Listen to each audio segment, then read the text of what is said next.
اب آئندہ سے یہ معاہدے ٹوٹ گئے.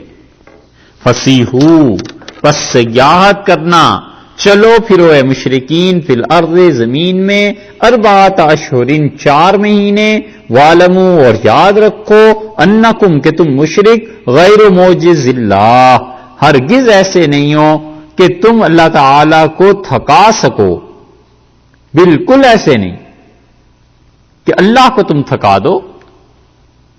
اللہ تعالی تم سے تھکنے والا نہیں. وَأَنَّ اللَّهَ مُخْزِلٌ، اور یہ کہ اللہ جو ہے مخزل کافرین، یہ کافروں کو رسوا کرتا ہے، منکروں کو رسوا کرے گا.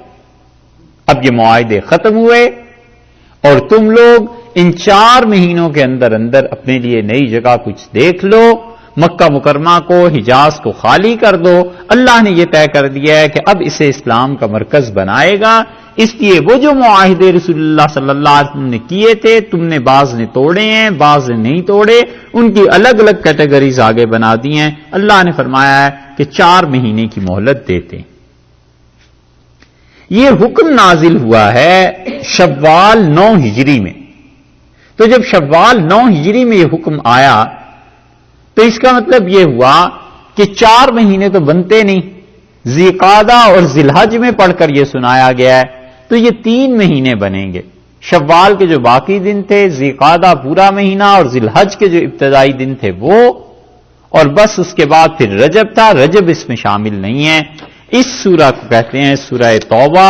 اللہ تعالی نے اسے شروع فرمایا ہے یہاں سے، اور اس کے آغاز میں بسم اللہ نہیں ہے. اس لیے جو آدمی اوپر سے پڑھتا آئے جیسے ہم لوگ، تو اس پہ رک کے بسم اللہ کی تلاوت نہیں کریں گے. ایک صورت تو یہ.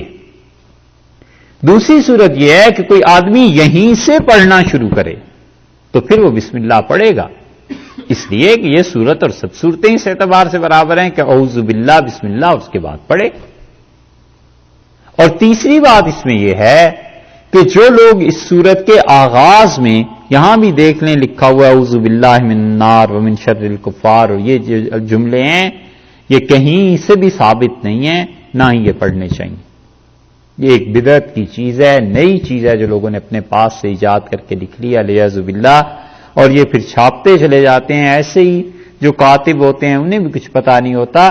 یہ چیز ہی نہیں ہے اصل میں. یا تو یہ جملہ اس لیے لکھا گیا ہو نا کہ صحابہ رضی اللہ عنہم ہی سے کسی تابعی سے ہی چلو ثابت ہوتا، تم کہتے یہ شریعت ہے، کچھ بھی نہیں. اس لیے جب اوپر سے تلاوت ہو رہی ہے تو کوئی نہیں رکتا، وہ یوں ہی پڑھنی چاہیے کہ ان اللہ بکل شیء علیم براءۃ من اللہ ورسولہ.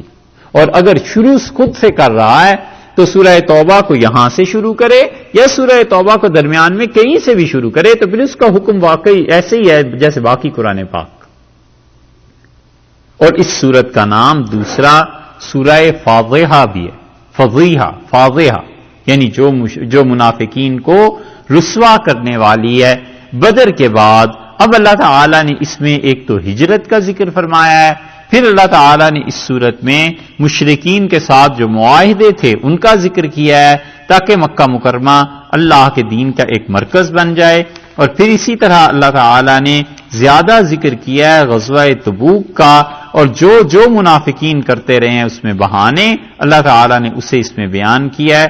اور وہ 3 آدمی جو صحابہ کرام رضی اللہ عنہم میں سے تھے، آخر پہ پہنچ کے اللہ نے ان کی توبہ کا بھی بیان کیا ہے، زکوٰۃ بھی اس میں بیان کیا ہے کہ کہاں کہاں دینی ہے.